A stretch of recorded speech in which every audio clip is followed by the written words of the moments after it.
Boa noite a todos. Sejam muito bem-vindos à primeira edição do nosso podcast, né, Entre a Lei e a Realidade.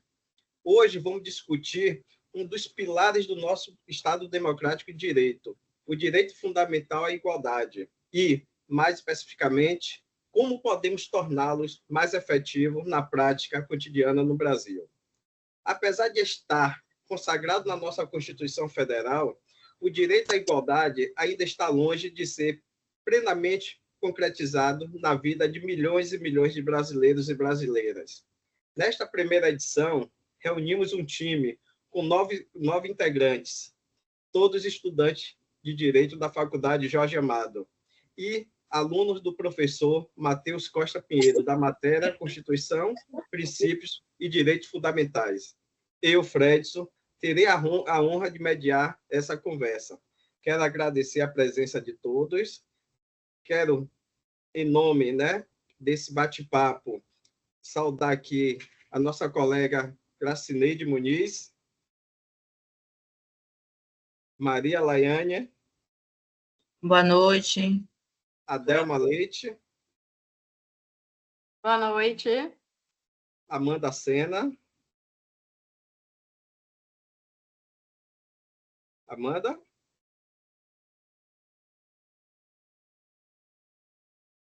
Claudeci Sena. Boa noite. E Mariana Oliveira. Boa noite, pessoal. Mais uma vez, obrigado por estar participando dessa primeira edição, né? É um prazer tê-las aqui. E a nossa dinâmica ela será dividida em 3 blocos. O primeiro, vamos refletir sobre aonde a igualdade ainda não chegou. Em seguida, discutiremos por que a igualdade prevista em lei não se realiza na prática. E, por fim, apresentaremos caminhos possíveis para mudar essa realidade. Para iniciarmos esse primeiro bloco, né, vamos abordar sobre um tema aonde ainda falta igualdade. Quero convidar a nossa colega Gracineide Muniz para abordar um pouco sobre esse tema, né? É um tema tão relevante, tão discutido hoje no nosso ordenamento jurídico e nosso Estado de Direito Democrático, que é a desigualdade em diversas áreas, como rendas, acesso a serviço público, oportunidade de trabalho e representação política, afetando principalmente os grupos mais vulneráveis.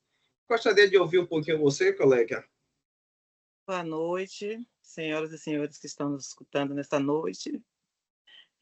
Falar de desigualdade no nosso país é um desafio, né? E é um tema bastante preocupante quando se trata de desigualdade no Brasil, né? A desigualdade econômica e a exclusão social são problemas graves aqui no nosso país. Os mais ricos recebem muito mais do que os mais pobres, e isso se reflete num abismo social bem difícil de ser resolvido pelas entidades públicas e governamentais aqui do nosso país. Pessoas de baixa renda, elas enfrentam condições precárias, né? Que elas vão desde a infância até a fase adulta, e isso vai se perpetuando, né? Por gerações e gerações. É um problema grave que, infelizmente, passam anos, passam décadas, e o Brasil não consegue resolver essa questão. Muito obrigado e boa noite. Muito bom, colega. Você traz a realidade hoje do nosso, não vou dizer do nosso Brasil, né? Mas hoje essa desigualdade afeta, né, mundialmente todos os países. Nessa concentração de renda e de pobreza, impede, né, que milhões de brasileiros vivam com dignidade e participar plenamente da sociedade, né? Dando continuidade, falando sobre a desigualdade racial de gênero, né, que é principalmente que afeta o grupo de negros, mulheres e outros historicamente marginalizados, enfrentam as barreiras e acesso a direito, emprego, espaço e, acima de tudo, o poder, né, que vem perpetuando anos e anos. Para falar um pouco sobre esse tema de desigualdade racial de gênero, quero convidar aqui a nossa colega Maria Laiane para abordar um pouco da sua vivência, que ela vem acompanhando sobre esse tema. Maria Laiane, seja bem-vinda mais uma vez, boa noite. Boa noite, mais uma vez. Obrigada por estar participando aqui desse debate, né, que é muito relevante, importante para todos. Então, como nossa colega citou aí, né, a desigualdade racial e de gênero é um problema social que acontece quando as pessoas são tratadas de formas injustas por causa de sua cor, pele, origem, ou muitas das vezes também até por serem mulheres. Esse tipo de desigualdade está presente na sociedade há muito tempo, né? A desigualdade racial acontece principalmente em pessoas negras, em pessoas indígenas. São aquelas pessoas que não têm oportunidade a um emprego digno, são aquelas pessoas que não têm oportunidade a um serviço de saúde de uma boa qualidade. Isso acontece por causa do racismo estrutural, que é quando o preconceito já está praticamente escondido nas leis, né? Nas instituições, da forma como a sociedade funciona, mesmo que seja muitas das vezes visível e que a gente fica o tempo todo batendo na tecla, né? Já a desigualdade de gênero afeta principalmente as mulheres. Quando a gente fala de desigualdade de gênero, a gente percebe que muitas das vezes as mulheres são afetadas. Embora a gente já venha lutando aí, cada dia que passa, a gente tem um grande avanço nesse contexto, quando a gente fala de desigualdade de gênero relacionado às mulheres, mas ainda enfrentamos muitos ainda desafios e temos ainda que lutar cada dia mais por nosso direito para combater essa desigualdade, porque aí a gente sabemos que tem mulheres que trabalham, faz as mesmas funções do que o homem, e muitas das vezes a gente recebe menos do que o homem. Ou seja, por que essa diferença? Se a gente faz o mesmo trabalho, entrega o mesmo conteúdo.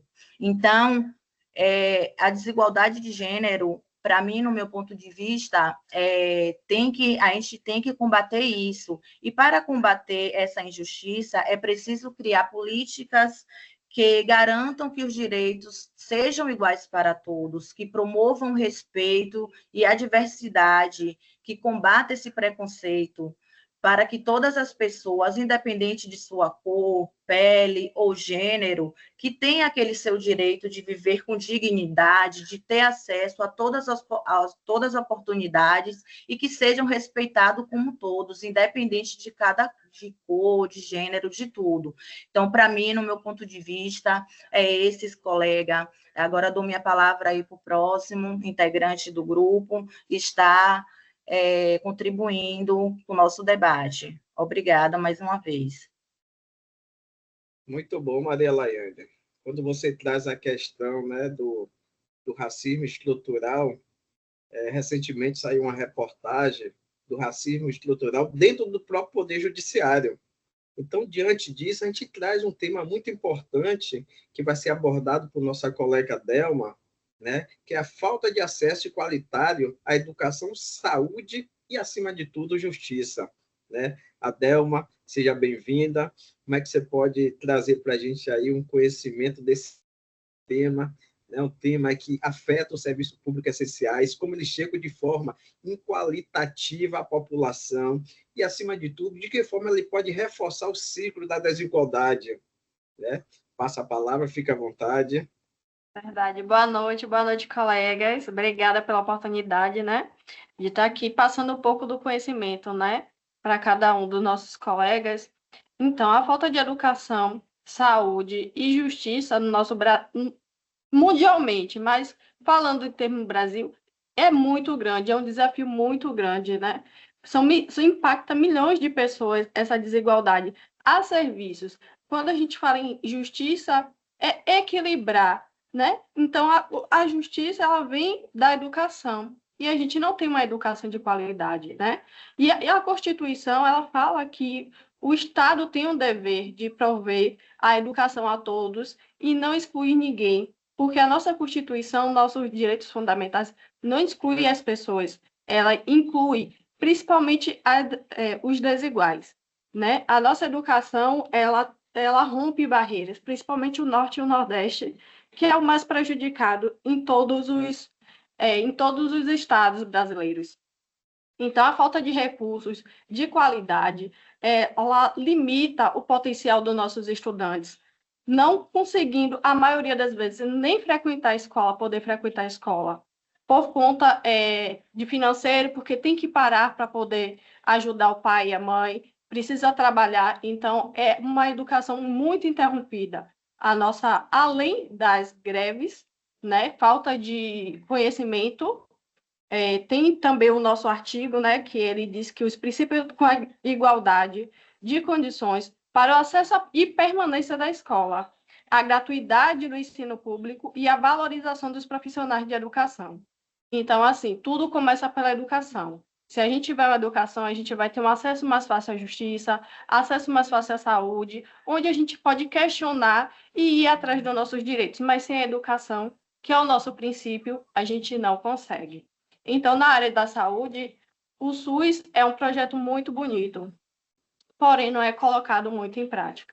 Então, a gente sabe que o SUS ele abrange a todos, né, de forma gratuita, mas a taxa de adesão dessas pessoas para conseguir um exame, para conseguir um tratamento, é muito difícil no nosso Brasil. As máquinas estão sempre quebradas, falta profissionais, falta empatia aos profissionais, um treinamento, para que possa atender de melhor forma as pessoas que já estão em estado de vulnerabilidade ali, que já estão necessitando daquele serviço. E também temos a falta de acesso aos serviços jurídicos, que também é muito difícil, porque as pessoas não têm um conhecimento, não têm uma educação, sabe, para poder ir atrás. Temos os nossos serviços jurídicos, que é a Defensoria Pública, onde a gente pode estar indo até lá, solicitando um advogado, esclarecimento público, porém, a nossa justiça é muito demorada. E, às vezes, dependendo do caso, a pessoa até falece, não consegue ter acesso nem à saúde e, às vezes, nem consegue atingir o âmbito também, às vezes, trabalhista, civil, seja lá qual for a área, porque a justiça demora demais. Muito bom, meu colega Delma, né? Quando você traz esses 3 pilares, né, que está no nosso ordenamento, tá lá, né, são os direitos fundamentais, que está previsto na nossa Constituição, né, são 3 pilares, né? Onde é que está a nossa política pública? Onde é que está o Estado que não olha um pouquinho pelas essas classes vulneráveis? Infelizmente, ainda prevalece o poder aquisitivo. Aquele que tem condição tem acesso à justiça, à educação e à saúde. Como você acabou de trazer, né? O órgão que está à disposição da sociedade, que é um órgão que é a defensoria, que está para defender, muitas das vezes, uma pessoa até inocente, está dentro da cadeia, dependendo dessa assistência jurídica, mas muitas das vezes é falha pela falta de política pública. Diante disso, encerramos esse primeiro bloco, onde a gente abordamos aqui sobre a desigualdade da economia e a exclusão social, que a colega Cristineide trouxe para a gente, a desigualdade racial e de gênero, que Maria Laine fez uma explanação belíssima, e finalizando com chave de ouro, a Delma traz, né, a falta de acesso qualitário à educação e à saúde.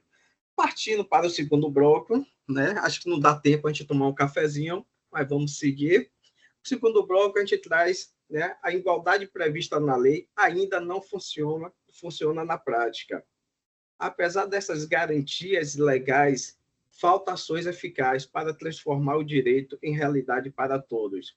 Essas limitações estruturais do Estado e da Justiça, né, ela não só afeta, como vem afetando ao longo de anos e anos. Isso é histórico que já está enraizado.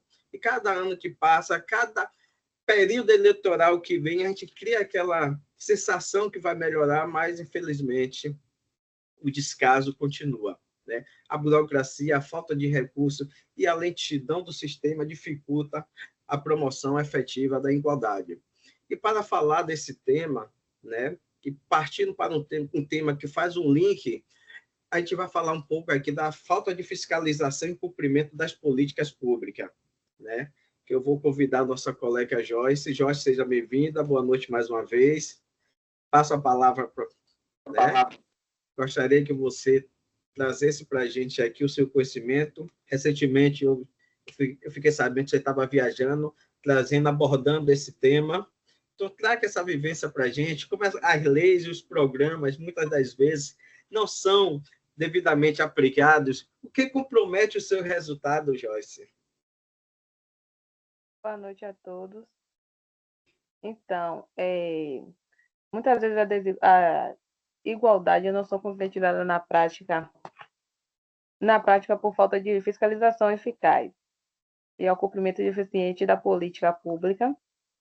E apesar dos avanços legais, ainda existem obstáculos jurídicos que dificultam, né, os avanços culturais, a aplicação plena dos direitos iguais, entre eles a burocracia, a lentidão do judiciário, a falta de vontade política e a persistência da discriminação. Por um momento. Ok, Joyce, muito obrigado. Né? Agradeço mais uma vez a sua participação. Sei que você está cansada. Mesmo assim, eu agradeço o esforço que você fez de estar conosco aqui. Né? Parabenizo a você pelo tema que você abordou recentemente. Se eu não me engano, foi na Espanha, não foi, Joyce, que você estava falando sobre a fiscalização do cumprimento das políticas públicas. Muito obrigado pelo seu conhecimento. E vamos dar continuidade aqui falando da nossa resistência social. Né? O preconceito enraizado, de que forma esse preconceito ainda prevalece dentro da sociedade, não só dentro da sociedade, mas em todas as esferas, seja na esfera do judiciário, seja na esfera no executivo, no legislativo. Infelizmente, essa raiz ainda está, ela penetrou de tal forma que muitas das vezes as mídias estão aí para publicar, muitas das vezes nem publica a realidade da situação do nosso sistema brasileiro. É um sistema hoje, como eu posso trazer assim, deficitário, mas continuaremos nessa luta. Nós, futuros operadores do direito, né, estamos aqui justamente para labutar, para brigar pelos nossos direitos. Então, partindo pela essa premissa, vamos caminhar aqui, né? É necessário atuar em várias frentes para reduzir a desigualdade de forma concreta. E, diante disso, vamos falar aqui, vou convidar a nossa colega Claudeci para falar um pouco sobre a educação e direitos humanos, a conscientização cidadã, de que forma ele pode promover a compreensão dos nossos direitos, deveres, fortalecendo a luta pela desigualdade, ou até mesmo lutar pela nossa igualdade. Claudeci, tudo bem? Muito obrigado, né, pelo convite, agradeço, gostaria de ouvi-la. Boa noite, eu é que agradeço, e é com muito prazer que eu estou aqui para fazer parte desse quadro aqui. Eu espero que após, assim, as pessoas nos ouvirem, né, nos assistirem no YouTube, se conscientizem um pouco mais em relação aos seus direitos e mais ainda aos seus deveres, né? A educação em direitos humanos e conscientização cidadã, o que realmente é isso? É um tipo de educação, a gente sabe disso, mas nem todo mundo ainda está muito focado, né? Não tem ainda muita expertise em relação a isso. Essa educação é um tipo de ensino que ajuda as pessoas a entender os seus direitos e os seus deveres, né? Porque hoje em dia a gente só fala nos meus direitos, meus deveres, muita gente não fala. Então, essa educação ensina que todas as pessoas devem ser tratadas com respeito, dignidade e igualdade. E qual a importância desse tipo de educação? Ela é muito importante porque forma cidadãos conscientes, solidários e ativos na construção de uma sociedade mais justa. O que a pessoa, o ser humano, o indivíduo pode aprender com essa educação? Ela pode conhecer mais ainda os seus direitos, né, como direito à educação, à saúde, à moradia, à liberdade, aprender também a respeitar os direitos do outro, que hoje em dia é uma coisa muito difícil, né? Como eu já falei aqui, a gente pensa nos nossos direitos, mas não pensa no direito do outro, só pensa no dever.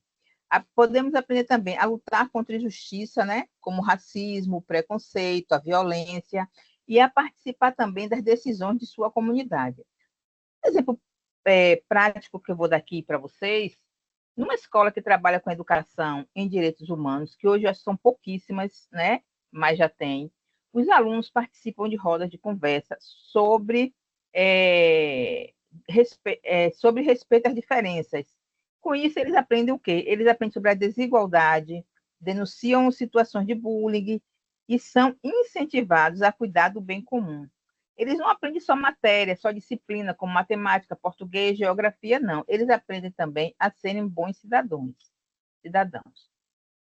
Vou dar um exemplo aqui na escola, como isso pode ser feito, né? Pode ser utilizado uma forma de projeto. Um projeto sobre diversidade, por exemplo, né? Que os alunos vão aprender sobre diferentes culturas, religiões, raças e a forma de ser de cada um. Isso combate o preconceito e valoriza o respeito. Ainda no ambiente escolar, pode ser feita assembleias escolares, né, onde os estudantes participam da decisão da escola como regra de convivência ou proposta para melhorar o ambiente escolar. Isso aí está ensinando a cidadania, a democracia também. Muito obrigado, colega. Muito bom. E tá bombando aqui os ouvintes, né? Os ouvintes fez até uma pergunta, né? Ele pergunta aqui: qual o papel qual é o papel das instituições de justiça e da sociedade civil, né? Ele bota assim: tem como abordar esse tema? Esses setores devem fiscalizar, cobrar e atuar ativamente? Essa pergunta eu vou chamar a nossa colega Mari para ela poder falar um pouco sobre essa pergunta do ouvinte. Mari, seja bem-vinda. Boa noite mais uma vez. O que é que você pode trazer para os nossos ouvintes aí sobre essa pergunta, Mari? Boa noite, pessoal. Bom, para fechar nosso debate, eu trago uma pequena reflexão sobre o papel das instituições de justiça e também da nossa sociedade, né, da forma que elas conseguem contribuir para a efetivação da igualdade, né, para todos de uma forma geral. Bom, a gente sabe que a nossa Constituição Federal, ela garante o direito à igualdade como um princípio fundamental. Só que na prática, esse direito ainda esbarra em muitas barreiras. E é aí que essas duas forças, elas se tornam essenciais. Por quê? As instituições de justiça, como o Poder Judiciário, o Ministério Público, a Defensoria Pública, elas têm a responsabilidade de garantir que a lei ela seja aplicada de uma forma justa e acessível.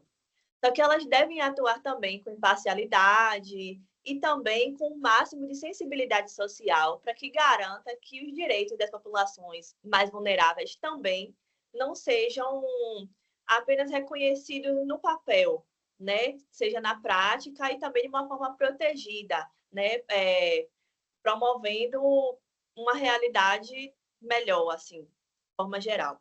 Além disso, essas instituições elas também precisam estar preparadas para combater as práticas discriminatórias que acontecem constantemente, né? Além de, obviamente, fiscalizar as políticas públicas e, além do mais, elas precisam estar próximas, né, da nossa realidade social brasileira, atuando com a maior sensibilidade e o compromisso. Se tratando da nossa sociedade como um todo, mesmo enfrentando as dificuldades como desinteresse político de muitas pessoas, né, maior parte da população, outro tipo de dificuldade como enfraquecimento de espaço, de participação, enfim, continua sendo também uma força indispensável, né, porque são os movimentos sociais, as ONGs, movimentos coletivos, os cidadãos que, mesmo de forma individual, eles conseguem denunciar injustiças, cobrar respostas do Estado, né? Eles acabam gerando debates importantes, discussões importantes para nossos espaços públicos. Então, em um país como o Brasil, né, onde o que mais há é desigualdade, a desigualdade ela é naturalizada, né? Esse tipo de mobilização, tanto do Poder Judiciário como da nossa sociedade, é essencial para manter o tema em evidência. Então, assim, tentar promover a igualdade no Brasil não depende só da lei existir, depende de uma fiscalização maior, de instituições mais ativas, do comprometimento da sociedade, de instituições, do próprio poder fiscalizatório, né? E uma série de outros fatores, porque não é fácil.